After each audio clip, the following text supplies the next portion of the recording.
Cullercoats is an urban area of northeast England, with a population 9,407 in 2004. It has now been absorbed into the North Tyneside conurbation, sitting between Tynemouth and Whitley Bay. The population of this North Tyneside ward at the 2011 census was 9,202. There is a semicircular sandy beach with cliffs and caves, and the village is a popular destination for day trippers. The name is thought to derive from Dove Cotes. History and architecture. Cullercoats village was founded in 1539. Historically, the village depended on fishing. There was also local coal mining in so-called bell pits. The coal was used to fire salt pans on the field now known as the boat field. As a port, Cullercoats was used to export both salt and coal. A new harbour and pier were constructed in 1682, and a wagonway which brought coal to the village from inland workings was added in 1690. These innovations resulted in a flourishing trade. However, the salt industry declined, and the growth of the railways led to coal shipments being relocated to better harbours. By 1710, the pier had been severely damaged and the wagonway's condition had deteriorated. The last salt pans moved to Blyth in 1726.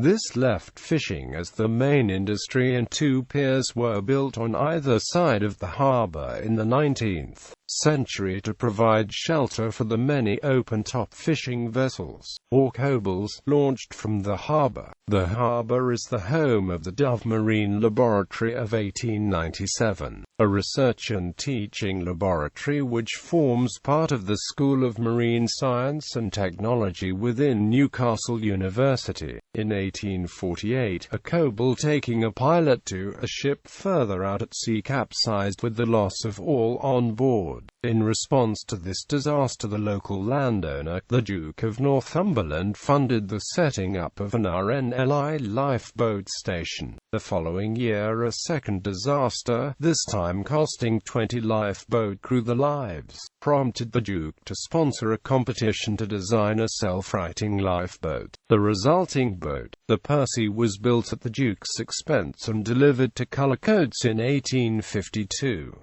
The Brigade House and Watchtower were designed by Newcastle-upon Tyne-based architect Frank Westrich in 1877–79, but the lifeboat station remained in use, with a few minor alterations, until 2003 when a new station was opened. The Bay Hotel, an important local landmark, was demolished in 2005. It is notable for a period in the 1880s when it was home to the American watercolor artist Winslow Homer, who stayed in room 17 of the Huddleston Arms, and maintained a studio across the road at No.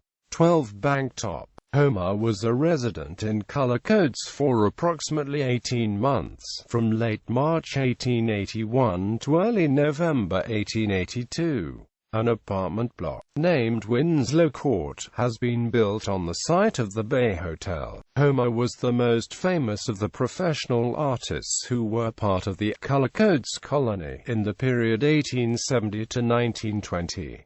Others included Henry H. Emerson, Robert Jobling, Arthur H. Marsh, Isa Thompson, John Falconer Slater and John Charlton, and visitors like Ralph Headley. Cullercoats is interesting from an architectural perspective. On Simpson Street there is a row of fishermen's cottages which were preserved during the redevelopment of the village in the 1970s. Between the coast and the railway line are Victorian terraces. The land immediately on the other side consists of long avenues of semi-detached houses built between the wharves. Another change can be seen along the line of Broadway, where the housing changes again to mix semi-detached, detached 1970s and 1980s housing. Estates built around long winding roads and cul-de-sacs. Also of note is St George's Parish Church as a good example of Gothic Revival architecture. The present station was first opened by the North Eastern Railway in 1882, and the original station buildings are still in use, although now for the Tyne and Wear Metro. The Cullercoats fish lass. William Findon noted that the fishwives searched for the bait, digging sandworms, gathering mussels or seeking limpets and dog crabs. They also assisted in baiting the hooks. In addition to this, they carried the fish to the market to sell them. When fish are scarce, they not unfrequently carried a load on the shoulders, weighing between 3 or 4 stone, to Newcastle, which is about 10 miles distant from Cullercoats, in the hope of meeting with a better market. The Cullercoats fish lass became a popular subject for many of the Cullercoats artist colony, most notably Winslow Homer, while he resided from the spring of 1881 to November 1882. Homer became sensitive to the strenuous and courageous lives of its inhabitants, particularly the women, whom he depicted many times hauling and cleaning fish, mending nets, and, most poignantly, standing at the water's edge, awaiting the return of the men. Jean F. Terry wrote in 1913, "The Cullercoats fishwife, with her cheerful weather-bronzed face, her short jacket and ample skirts of blue flannel, and her heavily laden creel of fish, is not only appreciated by the brotherhood of brush and pencil, but is one of the notable sights of the district." William S. Garson, in his 1935 book, The Romance of Old Tynemouth and Cullercoats, wrote, "The Cullercoats fishwife plays a man's part in helping to launch the lifeboat, frequently wading waist-high into furious and ice-cold waters, and she never hesitates to allow her man to take a place on the boat, though he may go to face death and disaster." North Tyneside-based film company, Act 2 Cam, made a film in 2013 about the life of a young fishwife, entitled The Cullercoats Fishless. The story follows the fortunes of a young fishwife living at the turn of the 20th century. Over 150 young people aged 8 to 18 were engaged in the creation of the film, working on screen and behind the camera.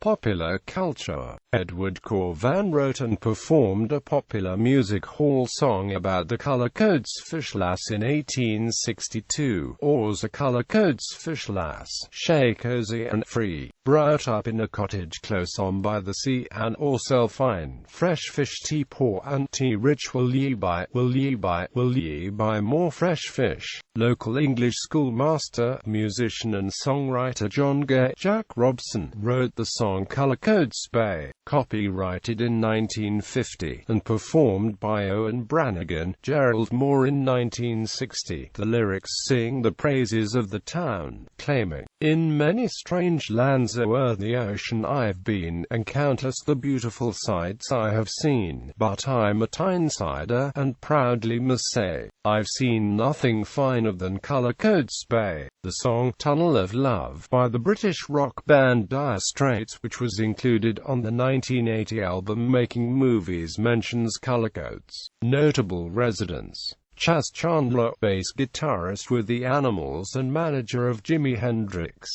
Winslow Homer, American painter. George Ralph, actor. Christian Rodska, actor. Andy Taylor, musician with Duran Duran. Cullercoats Life Brigade House. Another notable building is the Watch House, built for the use of the Cullercoats Volunteer Life Brigade. Cullercoats NAVTEX transmissions. Cullercoats is the base from which Navtex transmissions for the Western North Sea area are broadcast.